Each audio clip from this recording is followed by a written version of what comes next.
স্ফূর্তির প্রাণ hit and run. Salman Khan থেকে সিদ্ধান্ত দাস, রাতভর তুমুল পার্টি, রক্তে অতিরিক্ত 3 গুণ অ্যালকোহল, হাতে স্টিয়ারিং, বেপরোয়া উল্লাস, গতির বলি নিরীহ পথচারী। Another round! क्या हुआ? Another round, Nikita! निकिता मेरी अंकल! अंकल! গুজরাতের বডোদরার ঘটনা। এই যুবকের নাম রক্ষিত চৌরাসিয়া, আইনের ছাত্র। মাদকের নেশায় বুঁদ হয়ে তুমুল গতিতে গাড়ি ছোটান। এক মহিলা রাস্তার একেবারে বাঁদিকের লেন ধরে স্কুটি চালাচ্ছিলেন। রক্ষিতের গাড়ির ধাক্কায় ছিটকে পড়েন, ঘটনাস্থলেই প্রাণ হারান। দুর্ঘটনার পর চালক রক্ষিত চৌরাসিয়া গাড়ি থেকে নেমে চিৎকার করতে থাকেন, অনাদার রাউন্ড, অনাদার রাউন্ড, অনাদার রাউন্ড। এক মহিলার নাম ধরে ডাকেন। উফ, এই এসিটা চলছে না কেন? ওটার ফ্ল্যাকচুয়েশন আর তোমার মুড সেম সেম। কিন্তু যাই বলো, আমাদের জুটিটা দারুণ। একে অপরের বেটার হাফ। এবার এই এসিটারও বেটার হাফ খোঁজা যাক। খুঁজে পেয়েছি। Wow, looks good yeah. চলো এক মধুর পার্টনারশিপ করে তুলি, তুমি, আমি আর ভিগার্ড এসি স্টেবিলাইজার্স। একই রকম ঘটনা ঠাকুরপুকুরের বাজারে। মত্ত সিরিয়াল পরিচালকের হাতে স্টিয়ারিং, ভরা বাজারে বেপরোয়া গতিতে গাড়ি, একেবারে নিয়ন্ত্রণহীন। একের পর এক ধাক্কা, গুরুতর জখম হন আমিনুর রহমান। পরে হাসপাতালে তার মৃত্যু হয়। ঘটনার পর সমাজ মাধ্যমে প্রতিক্রিয়া তৈরি হয়। অভিনেতা স্বস্তিকা মুখোপাধ্যায় লেখেন, গাড়ি যে চালাচ্ছিলেন এবং গাড়িতে যে দুজন মহিলা ছিলেন তারা সমান দোষী। এদের বিরুদ্ধে কড়া ব্যবস্থা নেওয়া হোক।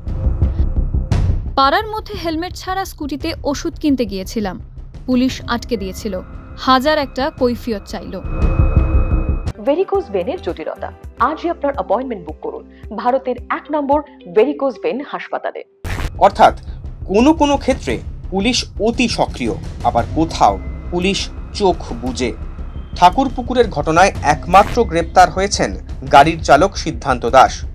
সিদ্ধান্ত পেশায় সিরিয়ালের পরিচালক, তিনি এখন পুলিশ হেফাজতে।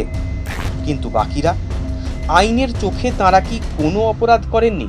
এখানে কনস্পিরেসি তারাও পড়বে। কারণটা হচ্ছে, যখন সে গাড়ি চালাচ্ছিল, প্রথম কথা সে ড্রাঙ্কেন অবস্থা ছিল কিনা, যদি থাকে তাকে রেস্টেন করা, যে তুমি চালিও না, তাহলে অ্যাক্সিডেন্ট হতে পারে।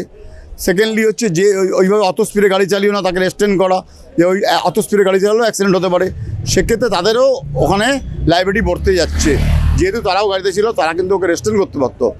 যদি খুব বেশি ড্রাঙ্কেন অবস্থা থাকতো, তাহলে তাকে সরিয়ে নিজেরা গাড়ি চালাতে পারতো।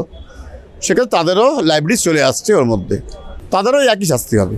আইনে বলা হচ্ছে যে প্রিন্সিপাল সেকশনে যে শাস্তি হবে, তাদেরও একই সাজা হবে। গাড়িটা প্রথমে দাঁড়িয়েছিল, তারপরে গাড়িটা হুট করে স্পিড নিয়ে নেয়। সেক্ষেত্রে বাজারে ভর্তি লোক ছিল, সেক্ষেত্রে অ্যাক্সিডেন্ট হওয়ার সম্ভাবনা ছিল এবং নলেজে ছিল, এবং অ্যাক্সিডেন্ট হয়ে বোধহয় একজন মারাও গেছে, যা শুনেছি আমি। সেক্ষেত্রে 10 বছর অবধি সাজা আছে। মত্ত বা নেশাগ্রস্ত অবস্থায় গাড়ি চালানো মারাত্মক অপরাধ। প্রথমবার ধরা পড়লে 10,000 টাকা জরিমানা এবং 6 মাসের কারাদণ্ড। ফের ধরা পড়লে 15,000 টাকা জরিমানা এবং সর্বোচ্চ 2 বছরের জেল হতে পারে। কিন্তু অপরাধ আটকানো যাচ্ছে কই? বডোদরা থেকে ঠাকুরপুকুরের ঘটনা আরও কঠিন সাজার দাবি তুলেছে। 2002 সাল, বেপরোয়া গতিতে গাড়ি চালিয়ে মুম্বাইয়ের ফুটপাতে তুলে দেন বলিউড স্টার সলমান খান। গাড়ির তলায় চাপা পড়েন এক ঘুমন্ত। সলমানের বিরুদ্ধে মত্ত অবস্থায় গাড়ি চালানোর অভিযোগ ওঠে। সরকার আর সিস্টেম নিয়ে তো আমরা অনেক কথা বলি, সমালোচনা করি, আর স্ফূর্তির প্রাণ হিট অ্যান্ড রান মামলায় শেষ পর্যন্ত কি শাস্তি হয়? আপনার কোনো বন্ধু বা পরিচিত কি মদ্যপানের পর কিংবা নেশাগ্রস্ত হয়ে গাড়ি চালান? আপনি কি তার প্রতিবাদ করেন? প্রতিবাদ না করলে আপনিও সমান অপরাধী।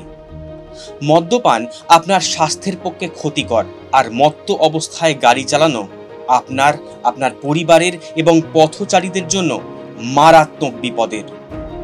আপনি কি মনে করেন? লিখুন কমেন্ট সেকশনে।